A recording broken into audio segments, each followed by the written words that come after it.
നമ്മുടെ ഫാമിൻ്റെ ഫ്രണ്ടിൽ ഈ ആർച്ച് ഭയങ്കര മനോഹരമാണ്. ഇത് ഏറ്റവും കൂടുതൽ അട്രാക്ട് ചെയ്യുന്ന ഒരു ഏരിയ ആണ് ഇത്. ഇതിൽ പടർത്തിയിട്ടിരിക്കുന്നത് നമ്മുടെ ജെയ്ഡ് വൈനാണ്.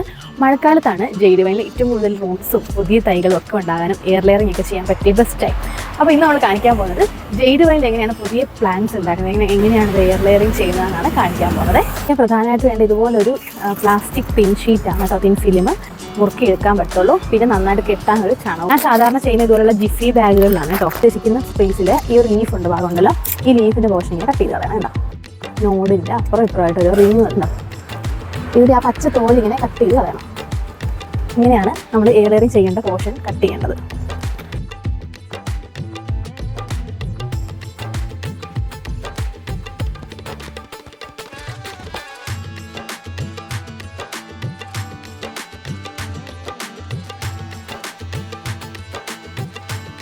ഈ എയർ ലെയറിങ്ങിന് വേണ്ടി കെട്ടിയൊരു 15 ദിവസം ആകുമ്പോഴത്തേക്ക് നമുക്ക് റൂട്ട്സ് ആയി തുടങ്ങും.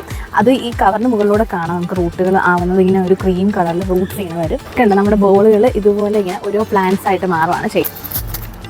ഇനി തിരിമീനെ അയച്ചെടുക്കാം. നന്നായിട്ട് റൂട്ട് ആവുകയും ചെയ്യും. നല്ല ഭംഗിയിലാണ് റൂട്ട് വന്നിരിക്കുന്നത്. ഇനി നമുക്കിത് പോട്ട് ചെയ്ത് കൊടുക്കാം. ഇതുപോലെ നമുക്കൊരു 6 ഇഞ്ച് ബോട്ടിൽ മണ്ണൊക്കെ നിറച്ച് ഇതുപോലെ നട്ട് ഒരുപാട് തൈകൾ നമുക്ക് ജെയ്ഡ് വൈനിലൊക്കെ ഉണ്ടാക്കാൻ പറ്റും. അപ്പോൾ മഴക്കാലത്താണ് ഏറ്റവും കൂടുതൽ എയർ ലെയറിംഗ് ചെയ്യേണ്ട സമയം. അപ്പോൾ ഏതെങ്കിലുമൊക്കെ പേരയോ മാവോ ഏത് വേണമെങ്കിലും ചെയ്യാം. അങ്ങനെയൊക്കെ നിൽപ്പുണ്ടെന്നുണ്ടെങ്കിൽ നമുക്ക് ഈസി ആയിട്ട് ഇപ്പോൾ ഒരുപാട് തൈ ഉണ്ടാക്കാൻ പറ്റും കേട്ടോ.